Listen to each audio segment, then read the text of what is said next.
I want a drink. For the past year, Josh has been using an Apple iPad as his voice, and he is, well, he's reborn. What are we having to eat today, Josh? I want bagel bacon, please. Okay. Now, when he goes to the local diner, he can order his breakfast himself. Josh's mom downloaded a special language app and added pictures, videos, and symbols that allow him to convey his feelings, Happy. what he wants, Toys. and what he watches on TV. TV News 60 Minutes. My first 60 Minutes interview on an iPad. I asked about his brother Jimmy. And how old is Jimmy? Is he? Keyboard. Numbers. 2, 6. Jimmy 26. So he's 1 year younger than you are. Is he your best friend? Oh, does that mean you love him? Yeah?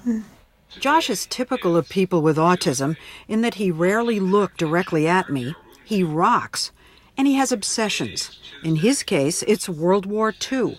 Hogan's Heroes Season 6. His therapist, Tammy Taylor, will never forget the first time she put the iPad into his hands. What had been bottled up inside him began to pour out.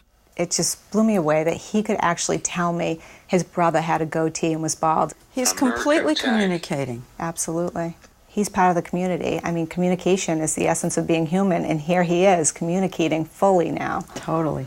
The language app that Josh uses is called Proloquo to Go. Josh's Spaces. My Places. Work.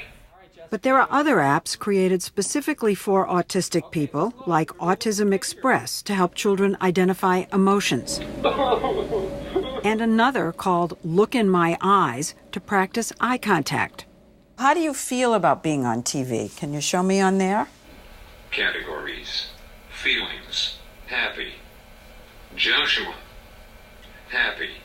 Tell me what's happening inside of you as your son starts to tell you what he's been thinking. He's probably been trying to tell you for 27 years. Mind-boggling, to tell you the truth. I always had said when he was younger, it was like, you know, he was a computer and I was computer illiterate, and I didn't know how to press the right keys. Sorry, to get him to communicate. It was just, you know, that was the hard part, is you knew there was more in there and you didn't know how to get it out.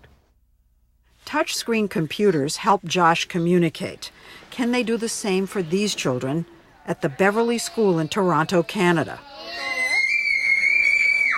where half the students are severely autistic and more impaired than Josh? You can show me. The day we were there, kindergarten teacher Sabrina Mori struggled to figure out why 7-year-old Nathan was so upset. Students don't have a way to communicate with me. They don't have a way to tell me how they're feeling, what they want, what they need, what's happened to them before they've come to school. It's frustrating for you. What about for them? It can be very frustrating. Oh, look, the iPad's here. For the past year, Maury and her fellow teachers Ian Stewart and Stacy Carroll have been involved in the first study to find out just how effective the iPad is with their students. Has the iPad made any difference, Stacy? The iPad has made a huge difference. There's something about using the iPad that draws the students in. They're engaged with it in a way that we don't see with other toys or puzzles or teaching tools.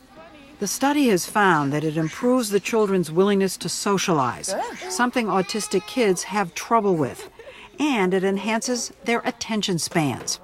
Can you look at the numbers, Jennifer?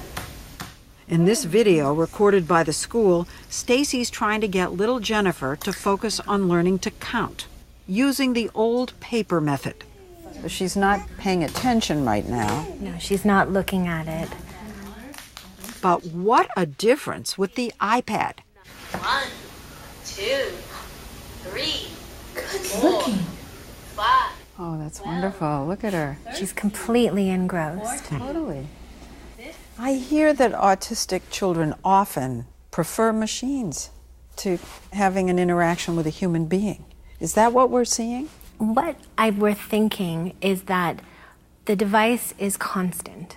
So The voice is constant, the pacing is constant, it waits. I might not wait as long. You're unpredictable. Right. And they like order and control. Absolutely. But the teachers are finding that, as with autism in general, there's a range of ability when it comes to benefiting from the iPad. When he likes something, he lights up. I sat down with Sabrina and Nathan. Ready? Letters. There you go. As I watched, he repeatedly ignored her requests. You choose a letter. And she stepped in again and again to guide his hand. I wondered just how much he was learning on the iPad. Which letter would you like to look at? And sometimes I have to hold my hand over it because otherwise he will just go in and out of programs.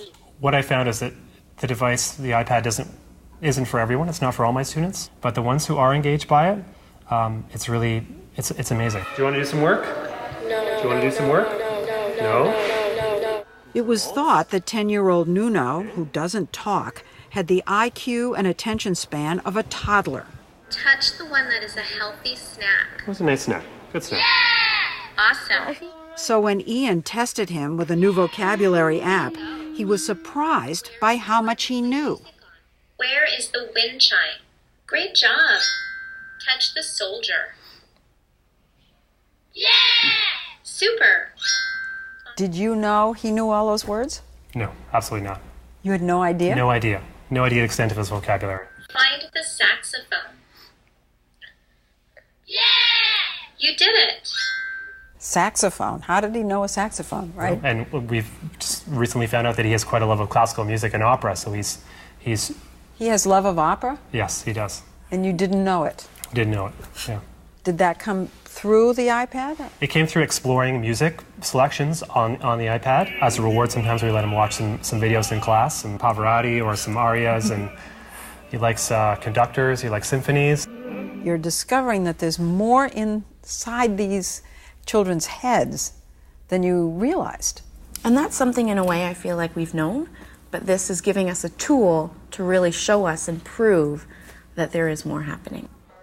So he's affectionate. He's very, very affectionate. Meantime, parents like Amanda Williams, Nathan's mother, are latching onto the iPad, marveling at how the device is opening windows into their children's minds, even if the windows are open only a crack.